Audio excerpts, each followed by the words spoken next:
민주당은 22대 국회가 열리자마자 윤석열 정부를 향한 시원한 한방들을 날려주고 있습니다. 이번에도 이재명 대표가 윤석열의 허점을 제대로 파고들었습니다. 이제는 이재명 대표 사법 리스크 운운하면서 윤석열 방탄치는 것도 끝이라는 목소리가 나옵니다. 민심은 윤석열 탄핵으로 확실히 기울었습니다. 오늘도 구독, 좋아요와 함께 정치사수 시작해 보겠습니다. 22대 국회 첫 대정부 질문이 국민의힘의 고성과 막말로 끝내 파행됐습니다. 원구성 마무리된 이후 처음 열린 본회의부터 여당은 뒤늦게 참여한 거는 생각도 안 하고 본인들 권리만 주장하면서 다시 대치 상태에 빠졌습니다. 한덕수 국무총리가 한일 관계에 대해 헛소리를 늘어놓은 것을 더불어민주당 김병주 의원이 시원하게 정신 나간 국민의힘 의원들이라고 지적했는데, 그걸 듣고 국힘 의원들이 국회를 아주 개판으로 만들어버렸습니다. 원래 초등학생들도 싸울 때 발끈하는 쪽이 지는 겁니다. 캥기는 게 있거나 전국을 제대로 찔렸기 때문에 감정적으로 발끈할 수밖에 없는 거죠.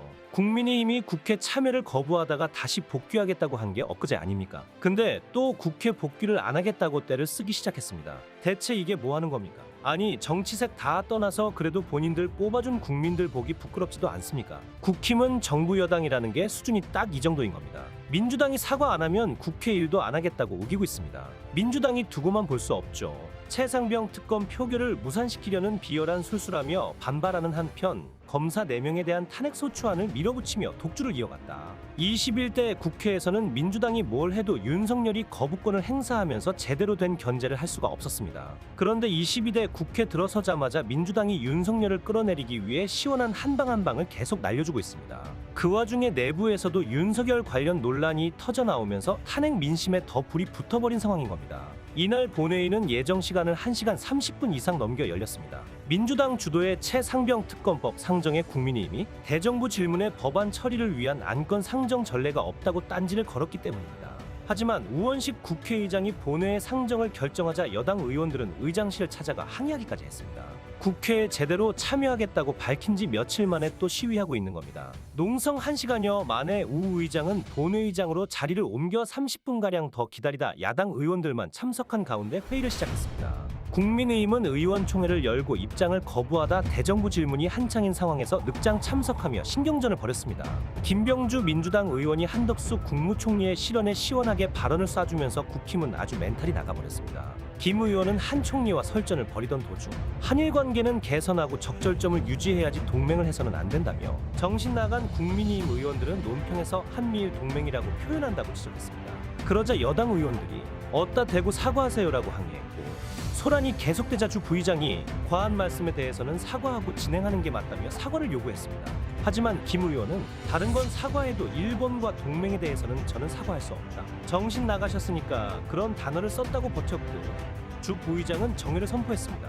국힘은 대체 언제쯤 제대로 일을 할 겁니까? 본회의 파행 책임을 두고 국힘은 또 그저 야당 탓이었습니다. 국민의힘은 김 의원의 윤리위 제소를 검토하며 사과를 요구했지만, 민주당은 최상병 특검 표결을 무산시키려는 꼼수라고 반발하며 응하지 않았습니다. 여야의 신경전이 이어지자 의장실 관계자는 이날 저녁 김 의원의 사과를 둘러싸고 여야 이견을 좁히지 못했다며 더 이상 회의 속개가 어려운 상황이라고 밝혔습니다. 본회의가 속개되지 못하면서 이날 민주당이 별렀던 최상병 특검법 상정도 무산됐습니다. 대신 민주당은 이날 검사 탄핵 절차에 돌입했습니다. 이날 강백신, 김영철, 박상용, 어미준 검사에 대한 탄핵소추안을 당론으로 채택해 국회 본회의에 보고했는데요. 국회 본회의가 열리자 4명 검사에 대한 탄핵안을 보고받은 뒤 표결을 거쳐 곧바로 법제사법위원회에 회부했습니다. 탄핵안이 법사위에 회부된 것은 헌정사상 처음입니다. 21대 국회 당시 국민의힘은 이상민 행정안전부 장관, 이동관 전 방송통신위원장 탄핵안을 법사위에서 논의하자고 요구했지만 모두 부결됐었습니다. 이런저런 이유를 대면서 빠져나가고 탄핵 전에 본인이 사퇴하는 꼼수를 부렸던 거였죠. 국회법상 탄핵소추 사건의 조사는 국정조사와 동일하게 진행할 수 있습니다. 따라서 민주당은 법사위를 거친다는 명분을 쌓으면서 대상 검사들을 증인으로 채택해 질의하며 탄핵의 불가피성을 부각시키려는 의도로 분석됩니다. 민주당은 강 검사에 대해 윤석열 대통령에 대한 명예훼손 혐의를 수사하면서 검사가 직접 수사할 수 없는 범죄를 수사하고 불법 압수수색을 하고 피의 사실을 공표했다고 탄핵 사유를 적시했습니다. 박 검사는 이화영 전 경기부지사에 대한 허위 진술 회유 의혹, 엄 검사는 2011년 한명숙 전 국무총리 수사 과정에서의 위증교사 의혹을 들었습니다. 김 검사에 대해선 박근혜 정부 국정농단 사건 수사 재판 과정에서 최순실 씨의 조카 장시호 씨와 뒷거래했다는 의혹을 제시했습니다. 이 중 박 검사는 쌍방울 대북송금 의혹, 강 검사는 대장동과 백현동 의혹을 수사에 관여한 바 있습니다.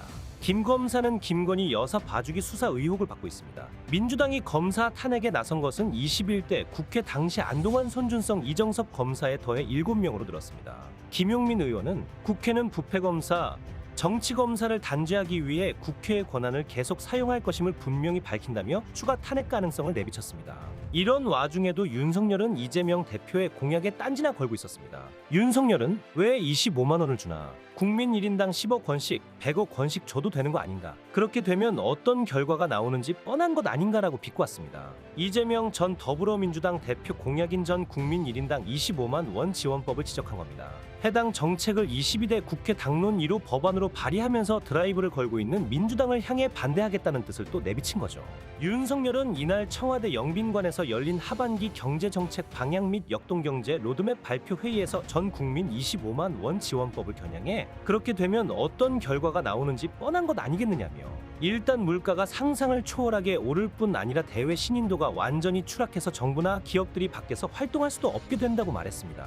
윤석열은 그러면서 국채라는 것을 정말 개념 없이 방만 재정이라는 것에 대해 대차대조표의 대변, 차변이 일치되면 문제없다는 식으로 마구 얘기한다고 비판했습니다. 민주당이 정부를 향해 세수 결손이라는 비판을 하면서 전 국민 25만 원 지원법을 주장하는 것은 모순이라는 지적이 나오자 필요하다면 과감하게 국채도 발행할 수 있어야 한다고 언급한 것을 겨냥한 것입니다. 윤석열의 망언은 이뿐만이 아닙니다. 22대 국회의 의사지원 상황을 민주당 탓으로 몰고 갔습니다. 국민의힘이 국회 구성을 거부하고 직무유기한 거는 쏙 빼놓고 그저 민주당이 일방적으로 의사진행을 하고 있다고 헛소리를 하는 겁니다. 윤석열은 전날 국무회의에서 합리적인 대화와 타협이 사라지면 모든 어려움과 고통은 국민에게 돌아간다고 국회 상황에 대한 우회적 불만을 표시했습니다. 어떻게 이렇게 뻔뻔합니까? 그러고는 정무장관이라는 자리를 신설하겠다고 발표했습니다. 목적은 또 뻔하지 않습니까? 총선 참패 이후에 윤석열이 보여준 인적 쇄신은 하나도 없었습니다. 이 지적이 계속 이어지니까 새로운 기사거리를 하나 던지려는 겁니다. 근데 이 자리에 누굴 앉히겠습니까? 또 본인 인맥에서 한 명 데려다 앉혀놓지 않겠습니까? 윤석열은 눈에 보이는 어설픈 짓만 하면서 말로는 국민을 위한 거라고 하고 있습니다. 윤석열이 분명히 뭐라고 그랬습니까? 국회와의 소통을 늘리겠다고 하지 않았습니까? 정말 제대로 된 대통령이라면 국힘이 잘못하고 있으면 쓴소리도 하고 바로 잡아줄 줄도 알아야 합니다. 근데 지금 국힘의 생떼 부리기 때문에 국회가 파행을 빚고 있는 상황을 보고도 민주당이 일방적으로 진행하고 있어서 그렇다고 헛소리나 해대고 있습니다. 이게 무슨 대통령입니까? 정무장관을 새롭게 만들어서 야당과 소통 창구로 활용하겠다는데 그게 되겠습니까? 그저 허울 뿐인 자리가 될 게 뻔합니다. 나중에 의미 없다고 지적이 나오면 또 퇴임시키고 나몰라라 하겠죠. 이미 눈에 선합니다. 아니나 다를까 정진석 대통령 비서실장은 이날 국회 운영위원회 전체 회의에 출석해 정무장관 신설 배경과 관련해 지금 국회 구조가 여소야대이기 때문에 정부로서도 국회와의 소통을 더 실질적으로 하기 위해 정무 기능을 더 강화하는 것이 필요하다고 판단했다고 밝혔습니다. 대통령실 내부에서도 불만의 목소리가 나왔습니다. 한 대통령실 관계자는 장관을 만들어 놓고 별다른 역할이 없으면 정무수석과 다를 게 없는 것이라고 지적했습니다. 야당에서도 비판을 이어나갔습니다. 이해식 더불어민주당 수석대변인은 야당과의 소통을 강화하겠다 해놓고 별반 달라진 게 없지 않나라며 정무장관 신설에 어떤 의도가 있는지 그 진정성에 대해 한번 검토해봐야 한다고 말했습니다. 윤석열과 참모들은 지금 탄핵 청원이 왜 100만을 넘었는지 다시 한번 되새겨보길 바랍니다. 계속 거짓말과 헛소리로 덮고 가서 달라지는 건 아무것도 없습니다. 오늘 내용은 여기까지입니다. 유익하셨다면 구독과 좋아요 한 번씩 부탁드립니다. 대한민국이 바로 서는 그날까지 정치사수가 함께하겠습니다. 감사합니다.